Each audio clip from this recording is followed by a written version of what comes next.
You're listening to a podcast from thespoilist.com. Welcome to First Contact, the Star Trek The Next Generation intro cast. I'm Andrew. I'm James. And I'm Alex. This week we have been watching The Hunted. It first aired the week of January the 8th, 1990. It was written by Robert Bernheim and directed by Cliff Bole. James, what's this one all about? The Enterprise is conducting a really thorough investigation into whether a planet can join the Federation. Well, the Prime Minister seems trustworthy, despite the moustache, remarked Riker to Picard as they walked around the obvious set. Unfortunately, an incident occurs and a dangerous prisoner escapes, which is embarrassing for everyone. Since this planet isn't so advanced, the Enterprise says they'll catch the rogue, but he's a crafty dude and evades capture. When he is caught, he beats up the terrible Enterprise security team before Riker sits on him. He's a super soldier abandoned on a penal colony after the government no longer needed him for combat. Following some chat, it's decided this planet needs to sort out its issues before they can get a new flag. So Alex, you've never seen this episode before. Are we just all pawns in a cosmic game of chess? I'm getting a real sense of deja vu. Oh no, that's in a couple of weeks. Ah, okay. Well, ironically, we did watch the previous episode, the Defector, in the same run that we watched this episode for this podcast. And I can't decide if it's just that this episode is a bit bland or if it just suffers in comparison to that episode, because it was fine, but it didn't amount to much in the end. There are actually certain parallels that can be drawn with the Defector. Again, we said last time that rather than focusing on an Enterprise crew member and their change, we have an outsider coming on board and disrupting things. A prisoner, and again, it's a sort of a bad guy with a bit of nuance. It's not necessarily what you think it's going to be, and I'd agree it very possibly does suffer by comparison. It's not quite interesting enough. There's not quite enough intrigue in this society, and I suppose we'll get onto this a bit more later, but I always sort of heave a sort of sigh of reluctance that I have to go through this whenever I see them on a planet set that they can't afford, or this map painting that has these towers in the foreground, and you're like, we're on an alien world, and it throws me back to things like Angel 1, and it's not that bad, because it's a million miles away from that, but it's just another generic humanoid alien society that is going to say something about humanity. And I don't know why it's more interesting if you've got the Romulans or if you've got the Klingons, but these subhuman races which have no distinguishing features. He's got a moustache. True. They just don't strike me as particularly interesting or well drawn out. No, it is invasion of the bland at the start of the episode. And as they're walking along what looks like essentially a hotel corridor, let's be honest, a lobby of a hotel. And they're saying, do you like what you see? Yes, no, I very much enjoy it. I've spent a lot of time in Holiday Inns, and it very much reminds me of that. What I'd like to see is a big fountain. Could you do that for me? This episode begins with a planet who have applied to join the Federation, and they do a very thorough investigation. They go down, they meet the Prime Minister. Oh, you were at war recently and you've recovered from that. Very good. I can't see any problems here.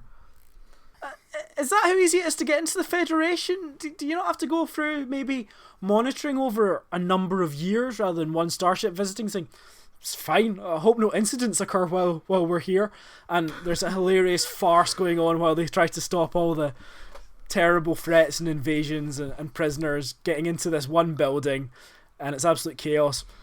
No, you've passed this inspection and you can join the Federation now. It does feel like they go in with a sort of clipboard and a little tick list. Now, answer this question. This is very important. We've had some problems with this about a season or two ago. Are you racist? Well, we don't hate all races. All meaning you might hate some. Oh, it's good enough for me. That's fine. Do women run your society? That never works out in my experience. Did you create a series of super soldiers that might cause us some problems in? Oh, it's not on the form. It doesn't matter. It's interesting you use the term super soldier because that's the big issue I have with Picard and the Federation's stance in this episode, because you roll back to early Starfleet, or, well, a bit before Starfleet, and Earth had their super soldiers, the augments, like Khan, and what did they do after the war was over? They froze them and sent them off into space, which isn't much better than what this planet is doing with their super soldiers, so it just seems massively hypocritical for the Federation to take this stance. But is it not the case, though, that Earth at that time was not advanced enough to form a federation? They would not have been permitted by their own criteria, and it's only later, when they become more evolved and war is ended on the planet, that they are later able to kind of dictate the terms of engagement. So we're looking at society that is perhaps closer to late 20th century or early 21st, however you want to frame that particular timeline. We're not looking at people who are ready for the enlightenment of the creepiness of the Federation. Well, maybe, but you had Kirk and the crew all surprised when they found these augments. So they didn't make any effort to fix the mistakes of Earth's past wars, since all of these augments seem to be in outer space. It just does seem hypocritical to me. You know, the Federation should solve its own problems before talking about the same problems in another society. So what you're saying is they shouldn't take in immigrants? No, they should. Well, they should take in immigrants and their own people. So I understand that you want to join this First Contact podcast. So one of my first questions on my form here is, are you a racist? They've kicked out their own people. So it's not even a matter of immigration, it's a matter of they've kicked out their own people just because they happen to be super soldiers built for this Augments War, which happened in sometime in the 1980s. Even though Earth doesn't seem to be affected by it when they visit the 90s. Don't question that. It was a secret war. It was an underground secret 1996. War. It was all happening underground, even though millions died apparently. So I feel it's quite unsubtle of the Prime Minister's aide to say, "Oh, something really terrible's happened. I know you're making these really important people right now, but it's all kicked off. We need you." Would you, at this point, would you want to involve the Federation in your secret penal colony type escapades? Do you think that's bad politics from them, or do they think it's fine? The Enterprise always investigates, doesn't it? But you know what? At this point, I'm not disengaged from the episode as I will be at other points. There's a certain interest. So, okay, it started in quite a bland way, but there's a prisoner that's escaped. You need to get him back, and in them trying to get him on board the Enterprise, he's quite cunning. It's interesting at this point. It's something that it won't live up to later, but it's interesting at this point. He then, with his non-warp ship, he managed to outsmart Data and Wesley Crusher. Are you impressed? No. It goes behind a rock. I mean, it's interesting for the plot, I suppose. I mean, interesting is perhaps overstating it, but it has some element of engaging you in the plot. It's not just by the numbers. There's an element of, what are we dealing with here? Again, it's not necessarily something it can live up to once you find out. But it continues to play when he's brought on board the ship. It's not easy once they actually do manage to capture him. Once they capture him, or get him on board the Enterprise, he then puts up a fight, a hilarious fight, incidentally, where security go and start fighting with him, and O'Brien just watches from the console until he goes, shit, I suppose I better get involved, and goes in and just tries to lay in a punch and just gets knocked to the floor straight away. Does he even get knocked to the floor? He just seems to kind of roll away into the corner at one point without even being hit. The others get up and start fighting again. He just keeps rolling around on the floor. Do you think that Starfleet security, although, they've got their phasers and they do try to stun the guy, have they ever dealt with a prisoner before? It just seems to me as though they're not terribly effective. Say, I don't know, if you're beaming them on board, and we've seen that you can beam people anywhere you want, beam them into a cell, for example, this very dangerous prisoner, or beam them in and put a force field around the transporter, perhaps. I don't know. You can put people in stasis if they've got a weapon. Can you maybe render them unconscious within the transporter? It just seems just letting them stand there and then going, you with your weapon. We've got these little toy ones here. There are better ways to deal with a prisoner, both getting him on the ship and transporting him off the ship. Yeah, it's a bit slapdash. It improves again once they get him into the cell, and Lord, I didn't think I'd be saying this, but once Troy starts speaking to him, it's, again, the interest is carried. It is falling back onto the stereotype of this week we have the roguish guest star in the sort of Han Solo mould again.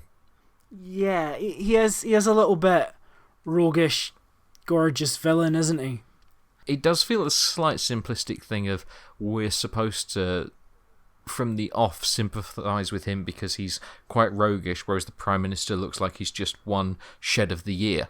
I would say, to be fair to them, they don't do the obvious thing and make it a kind of Troy falling in love with this prisoner who she knows she can never be with. She does actually act professionally and as a counsellor. But didn't you think it was going that way at one point? When you look at it and you go, oh no. Troy is walking down the corridor and suddenly feels something and is drawn to him. She's left her love eggs in. Telepathically controlled love eggs. As with so many Trek episodes recently, not least the last episode, we're playing up a mystery element again here. We're playing up, why is he the way he is? What's happened to him? That's probably one of the big draws. That said, one of the other big draws should be his cunning. So what we were saying about them trying to catch him, there's something interesting there. How can he be at that point where he's able to do that? Obviously, we then find out that they're all developed. The problem is that then we will later go into a scene where we're seeing all of that again with him trying to escape, and there's no mystery to it. It's supposed to be suspenseful, but we'll get to that in a minute and talk about how successful that was or otherwise, because there is some other stuff of interest. His conversation with Data is quite good, although if you compare it again to the previous episode with the guest star's conversation with Data, not as good. This episode is playing on things that we've seen before and seen done better. Not to say that it is bad in itself, but it's all a little bit mediocre at this point in Star Trek. It's a boring planet, it's a roguish, a slightly more interesting maybe villain / not villain character, Data discovering something about humanity, Troy realising something that other people can't see because they don't have empathy. I suppose the one element is that he has superpowers, which is not defined properly in any way. Yeah, that whole thing of, I didn't know someone could move that fast. We never actually see him do that. He's moving so fast you can't see him. All throughout the episode, he's running in front of the camera. I never got that. The scene in engineering where they've all been beaten up, apparently, and then he walks into engineering. It's like, did he do that and then walk out again? Did he have to slow down and run in a circle? And then he seems to walk in past them. Or did I miss that? Did I watch that wrong? And I mean, that whole sequence, as I say, should be suspenseful. It's, they can't seem to capture him. But it just goes on so long. You go past the point of caring. It's like they want to take in every set that they have. The transporter escape. That doesn't make any sense, does it? I mean, even if you have superpowers, I don't know what that was. Like that was awful. It's so badly done. And did you see the extra reacting? It's so poor. I'm going to look away. They're working on the idea that the transporter is some sort of force field. It doesn't really make sense within the rules already established there. I don't really know. It's just sort of say this guy is magic in an undefined sort of way. If he was that sort of like genius, is that better? Because he's not outwitting them. He's just better than them. But he's also outwitting them because everyone has their stupid hats on this week. Because, the Enterprise has all this technology that should be able to stop him, I know they can't track him because he has no life signs, but, do they not have cameras in the future? Well, that's what I wanted to bring up, because it should be doing what it did before. It should be him outwitting them. As you say, not just besting them in ways and means we never see. I mean, it's very odd. They don't seem to be monitoring him as well as they, in theory, could be. And, I mean, stuff like they phone down to engineering. Not in advance when they suspect that he might be coming in there. It'd probably be a good time to leave all your comms open, really, wouldn't it? So you could hear what was going on. Instead, they phone down and there's no reaction until Worf goes in and finds Geordi, you're laying by the warp core. Has he broken in? What? Geordi, you're laying here with your trousers around your ankles near the warp core. What were you doing? The guy broke in and beat me up. Yeah, I'm sure that's what must have happened. It's just too long, essentially. A couple of scenes of it would have been fine. If it ended with the turbo lift, as kind of nothingy and slightly stupid that he's left his gun in there and somehow escaped the lift through no means that we can see and turned it to explode, which apparently is another thing it can do. If it had ended there, that would have been fine, but it just goes on, and then there's that fight with Worf with the very clearly cardboard boxes falling on top of him. That did not look good.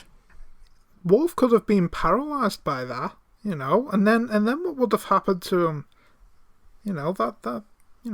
Imagine if they did an episode where Worf had a load of boxes fall on him, and he was paralysed. What would that be an interesting episode? Would you like that, Alex? I'd only like it if it had a cop-out ending.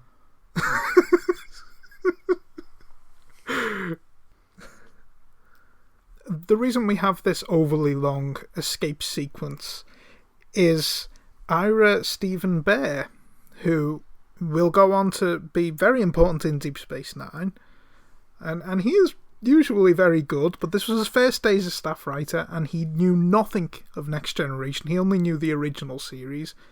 So essentially, he was creating this action sequence to be original series style. It just feels like, from the writing point of view, they're killing time. We've got to fill 15 minutes. We'll have an extended escape sequence.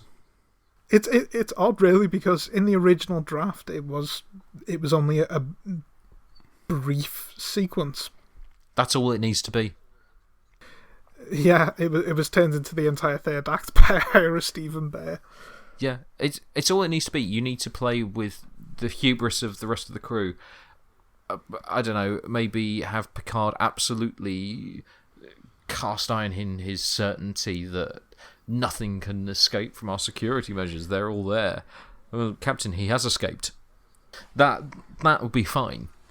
I guess the other thing is, the procedural or the mystery element of it is essentially them asking questions and him saying, yeah, it's this. There's no investigation, really. I suppose that's fine, but do you not want the Enterprise independently to find out more about this war, or there be some other means where you gain other information he's not really willing to say, but it's just through various conversations. Yes, I was a soldier. Yes, I was enhanced. Yeah, we were abandoned. I'm kind of angry now. I did kind of get a strange amusement out of Picard phoning down to the Prime Minister and sort of like playground tactics of, well, you know what he's been saying about you behind your back. Well, he would say that, wouldn't he? Oh, I know. Boys. It's very odd. I think better of Picard than to, in the middle of investigating a possible reason to not give back the prisoner, to just go and lay all of his cards on the table to that Prime Minister. Let's talk about the ending, I suppose, because they go down, and it's almost a season 2 type ending, where you abandon the planet and say, well, you sort out your own problems, we're not really here. But I think it feels, in this case, a little bit more fitting. It makes a bit more sense, even if it's about to go a wild bunch at the end there. Is that good diplomacy, or is it another kind of, well, it's the end of the episode, we're all off now? Like the vengeance factor. I laughed hard at that ending, that, well, it really is on a precipice. If one of you should lose your temper and fire, everyone will be dead, and the government won't see out the night. Oh well, goodbye. What? Hang on. You're just going to leave us? I mean, okay, it's our problem, but it's pretty tense, and you want to bring our planet into the Federation. Don't you want to stick around? No, I think beam up the away team. Well, hang on, Captain Picard. You're good at diplomacy. If we've seen nothing else in this season so far, it's that you like to mediate in these sort of disagreements. Wouldn't it be a good idea to stick around and maybe do a bit of mediating? No, I think I'll leave. I mean, it's just it goes against everything that's happened before. And I suppose the other thing is that they had all these soldiers, and they were able to put all of them onto this planet. So they have the means, surely, of capturing and wrangling them somehow. So why can't they do it now? How come when this one escapes, suddenly that is everything over? Why is that? And why aren't the Federation helping? Why does this planet need to be a member of the Federation in order for them to say, okay, we need to start helping with this? I mean, they may have brought up the Prime Directive and said, oh, it's the course of their civilization, we can't affect it. But that's pretty much bollocks, really. They should have helped. At one point, I thought they were actually going to play into that Prime Directive, because the whole thing of the needs of the many outweigh the needs of the few, which we've been told so many times in Star Trek, is basically the argument of the government in this episode. And I thought, oh, there's going to be some interesting discussion of that on a, well, basic level, because their argument's a bit crap in this episode, but I thought, oh, they're going to explore that. No, Picard's just going to leave and go back to the ship and have a nap. I mean, he just gets back to the to the bridge and sits down, and somehow I think they will come to an agreement. You don't actually know that, though, do you? You're essentially just going, I'm going to gamble on this situation. I think a gamble is what I'll do. It was only a few years ago, bringing in a real-life situation which I think is similar. Turkey was trying to join the EU, and they were not allowed to join because they have the death penalty. And rather than saying, okay, Turkey, you can join the EU and we'll try and work with you to solve these differences we have, they say, no, you can't join. And it's the same with the Federation. They're basically saying, no, you can't join the Federation, we have differences. Rather than saying, okay, we'll help you. We'll work through these differences. And putting all these super soldiers in prison or onto this penal colony, that was a democratic decision. In some ways it was a utilitarian decision. So it's not a perfect society, but then what society is perfect? Or is that the aspiration of the Federation? Well, clearly not, because they've just left another society in a hideously precarious situation. Yeah, I mean, essentially, what could very well happen there is that, let's say he fires a warning shot, again, like he did there, threatening to kill. They know he's not going to do it, but let's say it gets a bit close, someone overreacts, someone shoots one of them, they kill all of the government. They then have no one ruling the planet. They just have the other citizens and these super soldiers, with no one having any formal negotiations or anything along those lines. Yeah, it's a bit of a weird state to leave things in, and just leave everything to chance rather than mediating the negotiations. I mean, I thought that was the point of why we had Picard in these sort of situations a lot of the time. I'm not saying it'd be interesting to watch, because Christ knows we've been shown in some episodes it's not, and in some episodes we've been shown him turning up for the mediation, and then basically it's just not happening. But I don't know, just the way that it ends. I'll tell them that if they come to the agreement, we'll send them some help. I just like the idea that then that Federation chief will get back in touch with him in a few months' time and go, oh, so we haven't really heard anything from that government. Do they want to join? You've heard nothing? No. Oh, they probably killed each other then. What? What? You didn't stick around? No. Bizarre. It is this idea that they want to tie up every storyline with a neat little nice bow. With Picard saying, oh, I think they'll be okay. But this time it was just massively way off the mark for me. And on that note, about tying everything up with a neat bow, I didn't particularly like the thing of they beam down and Troy's saying, have you tried to reverse their programming? And they say, well, we can remove the chemicals, but we can't undo the psychological damage. I thought, oh, that's an interesting plot point. And then the Enterprise crew basically say, yeah, you can. You just don't know what you're doing. We can do it for you. I thought, oh, that's so much less interesting. If you're saying you have a magic solution to this problem,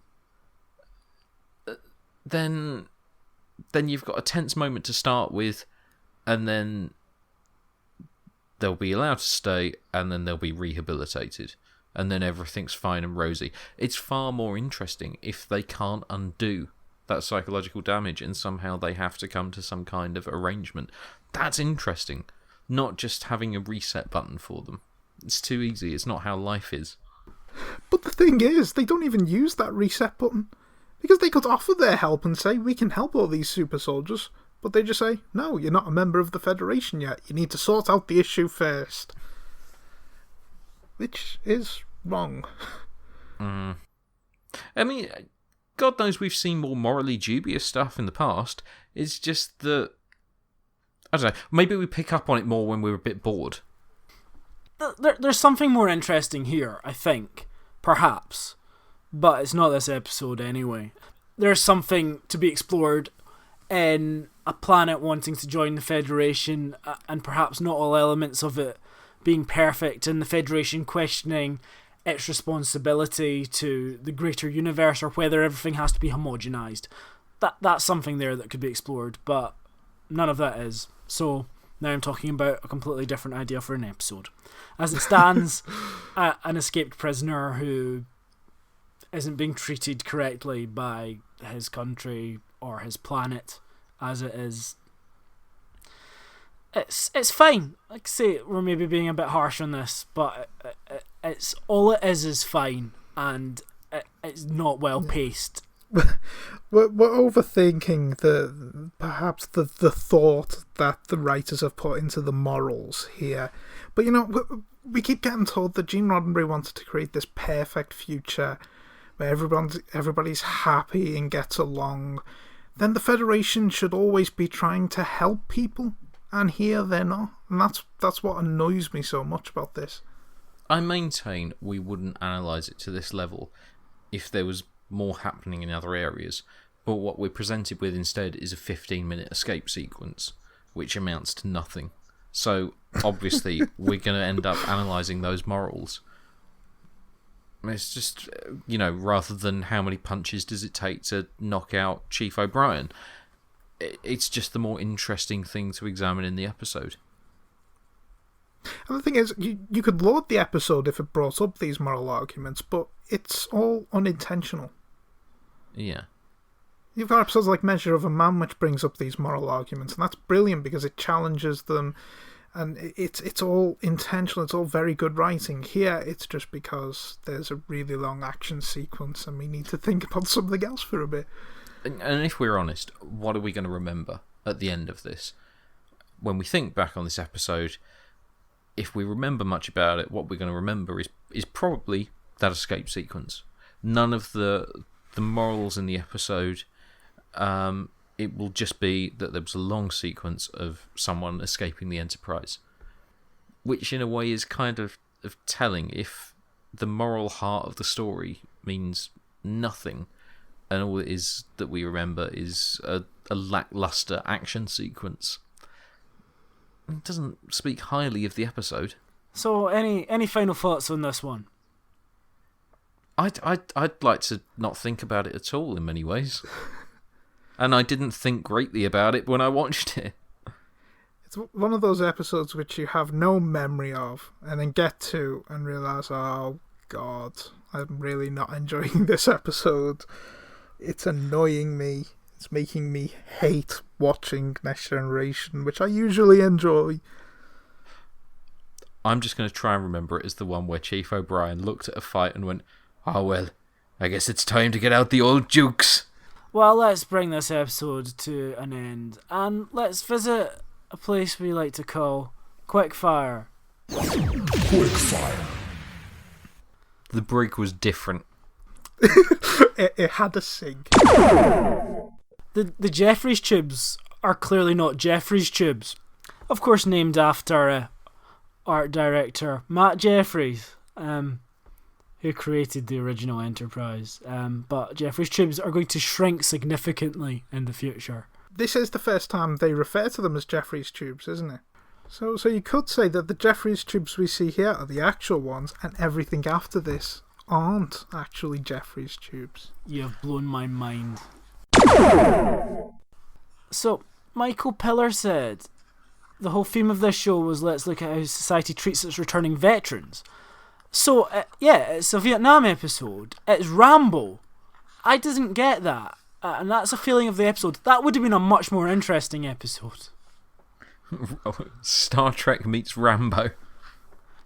Like, First Blood, is a brilliant film. And it's an interesting film. And you could do something like that in Star Trek.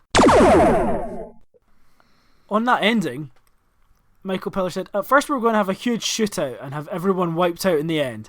I would have loved that ending. But that really didn't make anybody a hero. Picard goes down there and we're caught in a stalemate. We've now created the character of this planet's society in such a way that Picard can make the statement at the end, this is not our affair, you guys are going to have to solve it. I thought it worked. There are people on the staff to this day who think it doesn't. I think it's an important enough theme that I cannot explore enough, but I don't think we really got the heart of it because the story was one note and it could have used a little more texture. I mean, that's a sort of fair judgment and, a little self-critical. You're boring Michael Piller because you actually speak sense and know about episodes and structure and stuff. Damn you. Can't even give you a silly voice. Ira Stephen Bear talking about recapturing the episode after it was starting to turn into a bit of a mess with everyone being behind, says, luckily, Act 3 of The Hunted was basically a giant chase scene through the Jeffries tubes. Stretching the definition of luckily, I think, there. The Angosia model sold at the 2006 Christie's auction for $4,000. Too much.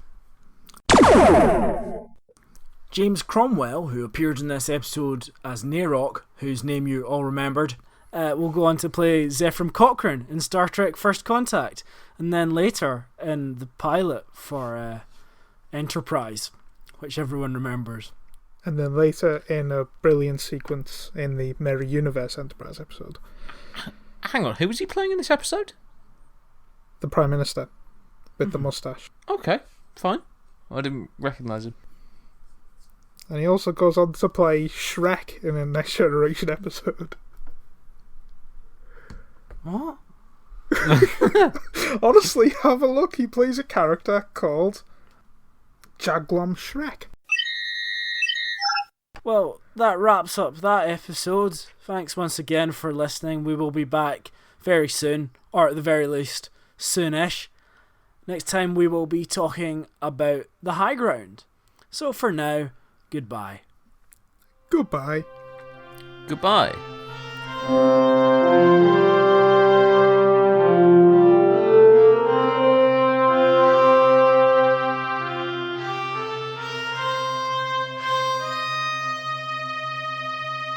Every time you talk about Jeffries tubes, I'm just thinking of a man going for a prostate exam. A man called Jeffrey. You think about that no matter what we say. What in Christ's name is a Jeffries tube? It's basically, it's not neither a... You know those corridors he's running down? They're basically like... You know how buildings have vents that Bruce Willis can go through? They're basically those on the ship. They're like the access sewers, basically, type thing, where all the wires go and stuff like that on the Enterprise. And in this episode, all these corridors that you've never seen before, these are the Jeffries tubes. But in future episodes, there'll be little crawl spaces. You know that Red Dwarf episode, Duct Soup? It's Yes. a bit like that. They've got vents like that running all throughout the Enterprise. Okay.